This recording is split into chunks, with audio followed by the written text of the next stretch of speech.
বাংলা নববর্ষ বা পহেলা বৈশাখ বাংলা সনের প্রথম দিন, যা বাঙালির সবচেয়ে বড় সাংস্কৃতিক উৎসব। এটি শুধু একটি দিনের পালন নয়, বরং বাঙালির আহ্বান, ঐতিহ্য, কৃষিভিত্তিক জীবনচক্র এবং সামাজিক সম্প্রীতির প্রতীক। 2025 সালে আমরা উদযাপন করছি বাংলার 1432 সন।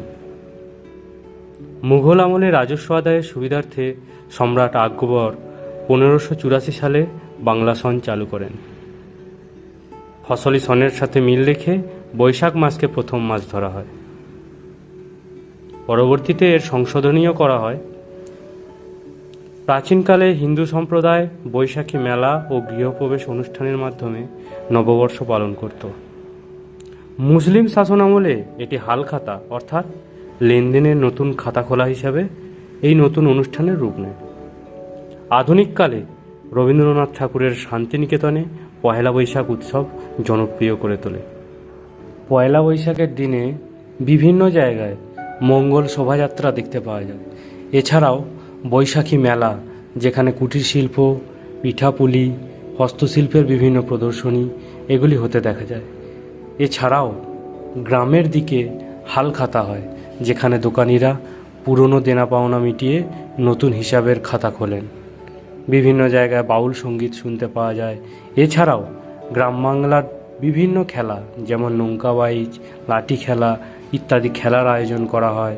এই দিনে বাঙালিরা বিভিন্ন বাঙালি খাবার, তাদের মধ্যে যেমন বিশেষ খাবার পান্তা, ইলিশ, এছাড়াও বিভিন্ন মানুষের বিভিন্ন প্রিয় বাঙালি খাবার দাবারের আয়োজন করা হয়, যা গ্রামীণ জীবনের সঙ্গে যুক্ত। এছাড়াও রয়েছে বিভিন্ন প্রকার মিষ্টান্ন, যেমন রসগোল্লা, চমচম, ক্ষীরের পায়েস ইত্যাদি। বৈশাখ আসে নতুন ফসলের সময়, তাই কৃষকরা এই দিন শস্য উৎসর্গ করেন। নবান্ন অর্থাৎ নতুন ধানের উৎসবেরও সূচনা হয় এই দিনে। বাংলা নববর্ষ শুধু একটি উৎসব নয়, এটি বাঙালির আত্মপরিচয় ও সাংস্কৃতিক ধারাবাহিকতার প্রতীক।